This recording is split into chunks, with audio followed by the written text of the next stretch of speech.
여러분 안녕하십니까? 일요일 밤 여수 MBC 뉴스데스크입니다. 이번 주말 동안 여수와 순천 광양 지역에서 16명의 코로나19 확진자가 발생했습니다. 전라남도는 어제와 오늘 여수 7명, 순천 8명, 광양 1명의 확진자가 발생했다고 밝혔습니다.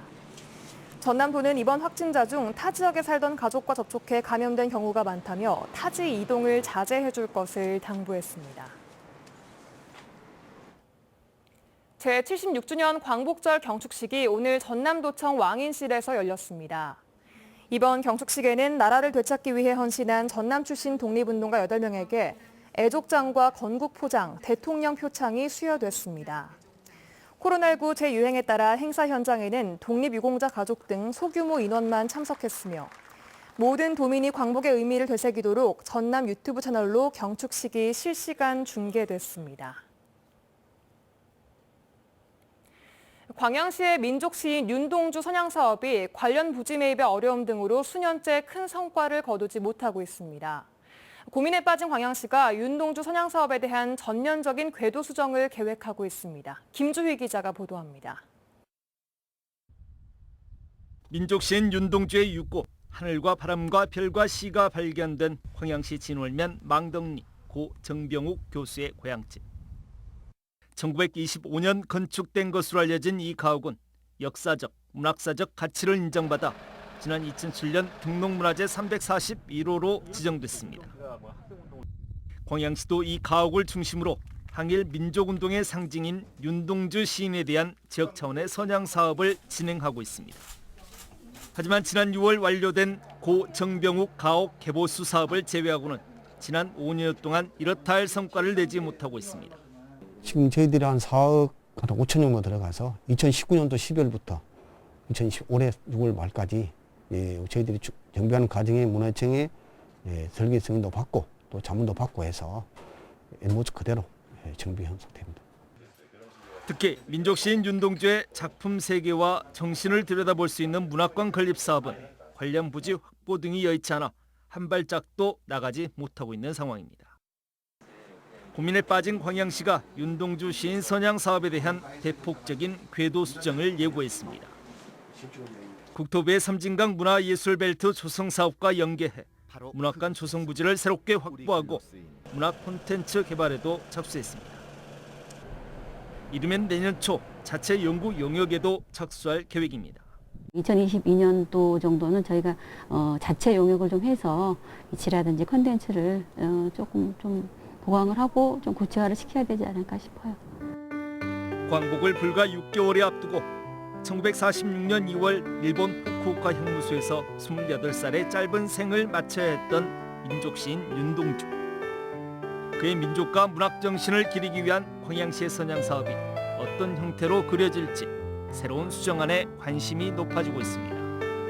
MBC 뉴스 김주희입니다. 일제강점기의 흔적이 남아있는 목포 근대 역사거리에 무궁화꽃이 피었습니다. 광복절 76주년을 맞아 시민들이 직접 무궁화 작품을 만들어 선보이고 있습니다. 김한수 기자의 보도입니다. 목포 근대 역사 일관 앞 작은 공원에서 시민들이 삼삼오오 둘러앉아 뜨개질을 합니다. 형형색색의 무궁화 수세미와 무궁화 공, 바구니까지 갖가지 공예품이 탄생합니다. 시민들은 일제강점기 역사가 새겨진 목포 근대 역사 거리를 무궁화 공예품으로 물들이기 시작합니다. 8월 15일의 의미를 좀 더 알게 되어서 좋고 친구들과 와서 너무 재밌었어요. 무궁화꽃이 피었습니다란 주제로 열린 전시회는 광복절 76주년을 맞아 목포 시민들이 직접 기획했습니다. 3.1운동 당시 민족 대표 33인을 기억하자는 의미에서 공예품 제작에도 시민 33명이 참여했습니다. 우리나라를 상징하는 무궁화 꽃으로 우리 강복의 의미를 한 번 더 생각해 보자라는 그런 의미를 담아서 이걸 시작했습니다. 목포 일본 영사관이던 근대 역사 일관에도 가로 160cm, 세로 90cm의 무궁화 광목천 그림 한 폭이 걸렸습니다. 40여 년 동안 무궁화만 그려온 노화가의 작품입니다.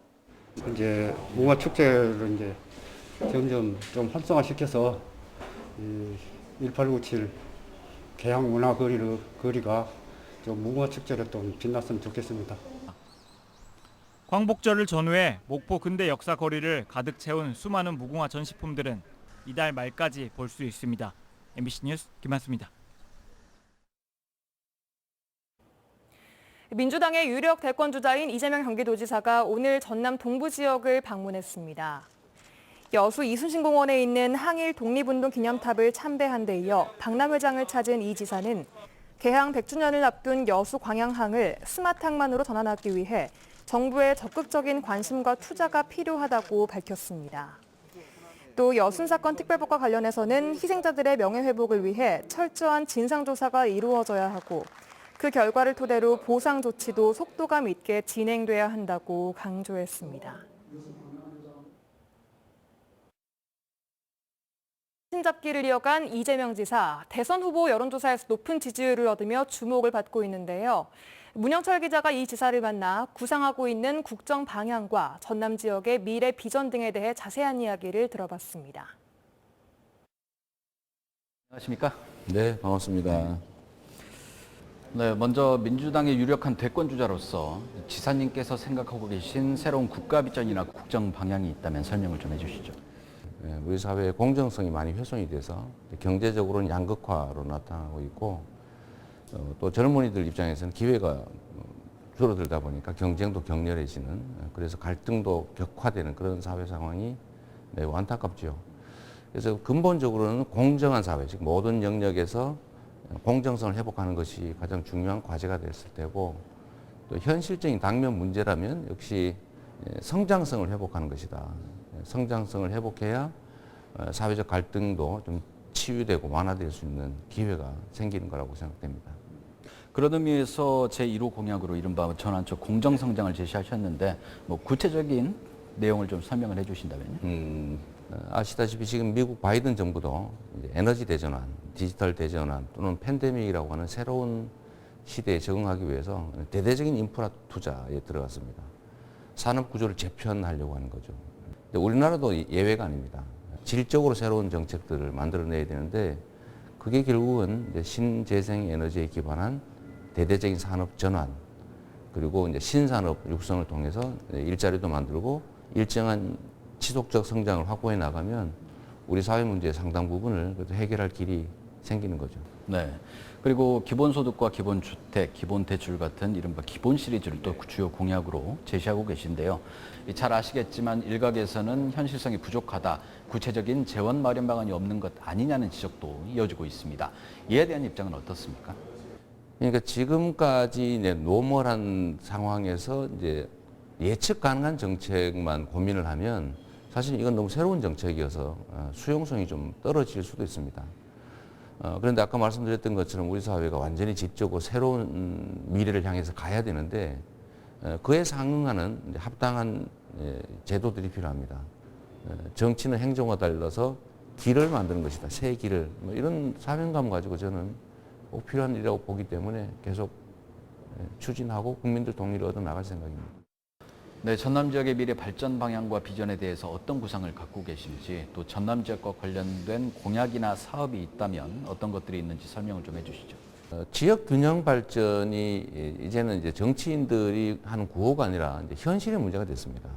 그 에너지 공대 나주 또는 뭐 종합병원 설립 또는 뭐 고속철과 같은 인프라 구축 또 산업 배치 이런 데서 충분한 배려, 우선적 고려가 필요하다고 보고요. 전북, 광주, 전남 이 일대들을 초강력의 신재생 에너지 경제 블록화할 필요가 있다.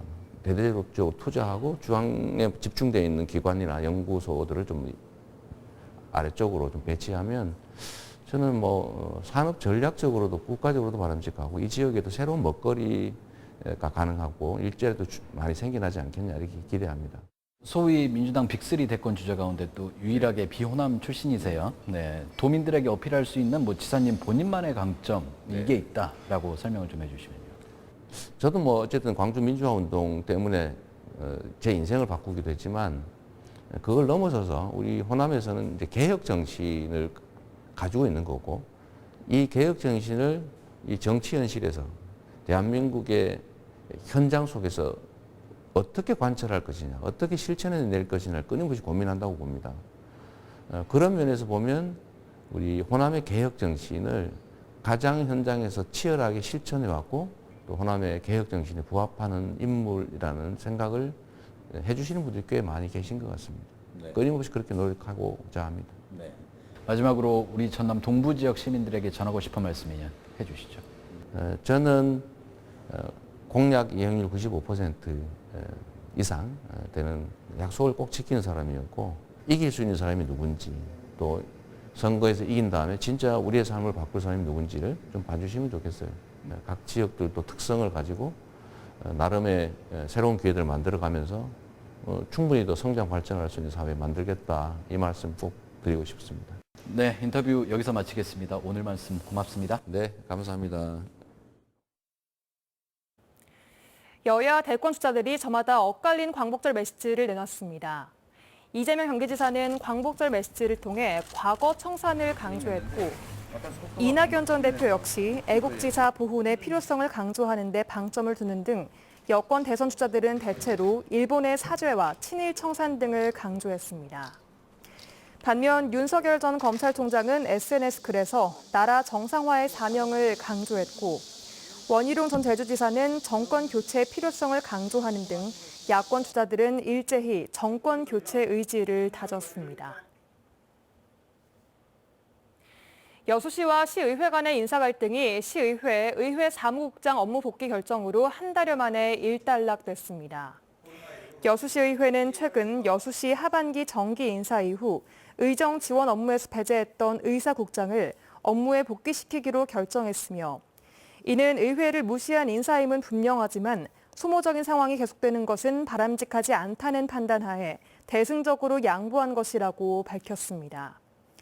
전창곤 의장은 특히 올해는 지방의회가 부활한 지 30년이 되는 뜻깊은 해인데다 내년부터는 지방자치법 전부 개정안에 따라 의회의 인사 독립을 앞두고 있다며 지금은 더 큰 목표에 집중해야 할 때라고 강조했습니다. 전남 도교육청이 2학기에도 전면 등교 수업을 실시합니다. 도교육청은 거리두기 3단계 방역수칙에 따라 2학기에도 도내 초중고 822개 교에서 모두 전면 등교 수업이 진행될 수 있도록 할 방침이라고 밝혔습니다. 교육청은 지역민 확진자 대비 학생 확진자의 비율이 전면 등교 기간에는 7.8%였지만 방학 중 오히려 16.6%로 2배 넘게 증가했다며 전면 등교가 오히려 안전할 거란 판단하에 등교 방침을 정했다고 덧붙였습니다. 다만 코로나19 확산세가 커져 거리두기 4단계로 상향될 경우 일부 등교 제한 조치를 내릴 계획이라고 밝혔습니다. 광주와 전남 지역의 지난달 수출이 코로나19 충격 이후 최대 실적을 기록했습니다.